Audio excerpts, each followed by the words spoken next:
Hi, my name is James. Hi, my name is Cahal, and yes, that's a place. And we will be doing some history! Yay! It's time for the revolution. Pretty much, the American Revolution was sparked by over 10 years of arguing with the British. It started with the British having a moderate amount of control over the 13 colonies, but wanted more. Then the Americans wanted independence because they had to pay so many different taxes and stuff to the British.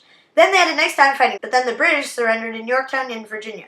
Then the Treaty of Paris, Volume 2, told everyone that America is real and they wanted tea and less taxes. Then, in the Treaty of Paris 2, the U.S. established secure borders and took some land from the First Nations, which betrayed some other treaties with them, so they became sad. So this was a progress for the U.S. because they didn't have to pay taxes to the British, and they are free from them too, so they are their own colony now. This didn't affect Canada much, so it was kind of a progress as well for them, but I don't really know, whatever.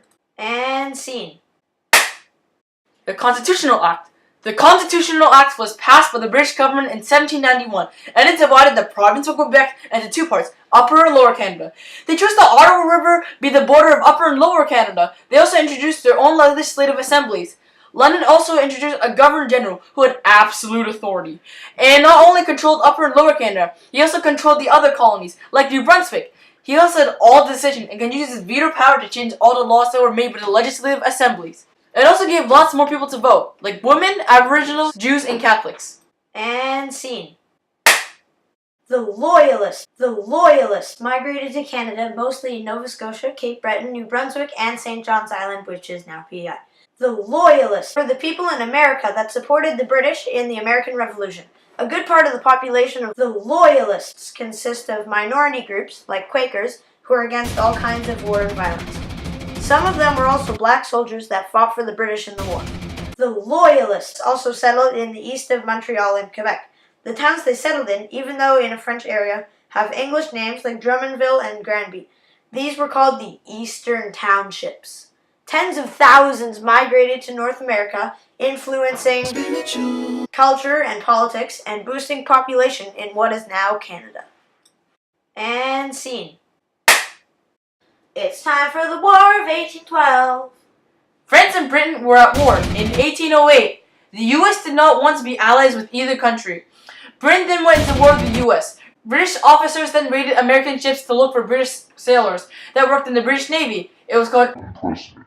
Then in 1812... Knock knock. It's the United States. War has been declared on you, mates. Stop impressment. Stop arming the Indians. The British didn't care much and said, "How about I do anyway?" Then in 1814, the British Army fired at Fort McHenry. Boom! Francis Scott Key saw the American flag flying at the fort, and that inspired him to write the song, which then later became the national anthem, The Star-Spangled Banner. Then later that year, Britain lost and they signed a peace treaty called the Treaty of Vienna, and now they're good friends. Both of the countries did not get new land. In Congress, they passed a law saying that it would have 13 stars for the original 13 colonies, and that they would add new stars once there were new states. And scene. The rebellions of 1837 and 1838, Upper and Lower Canada. The rebellions in Lower Canada were led by Joseph Louis Papineau, while the one below Lower Canada was led by William Lyon Mackenzie. Did I just say below? I meant to say above. Who cares? Lower Canada wanted responsible government, and they rejected in London. The economic depression is bad. French-Canadian farmers protesting.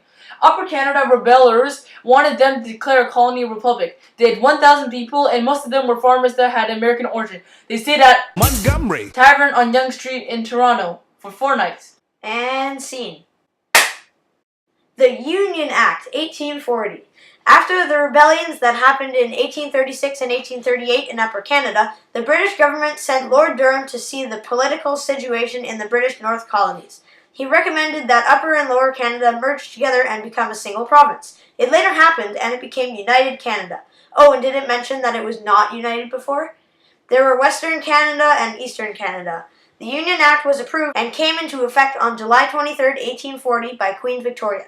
It officially came into effect on February 10, 1841. The Union Act was also the cause of bad politics in United Canada until 1867. And scene. Responsible government in 1849. First, if you didn't know, responsible government is when the lawmakers have support from the majority of the elected assembly of legislators. So anyway, the question of responsible government has been existing for a long time, but was finally addressed by Lord Durham's report. Lord Durham came to the Canadas and came up with a list on what Canada wants to be happier. Then he addressed responsible government in his report, along with, the Union Act. Many leaders tried to make it happen, but one of them thought it was impossible and stopped the efforts. But Lord Elgin and Earl Grey brought hope, and Nova Scotia, along with a few others, jumped on the chance of a new government. They tested the new system with the Rebellion Losses Bill, but then the British people burned down the Parliament building. And then finally, they succeeded and the government was Great. and scene.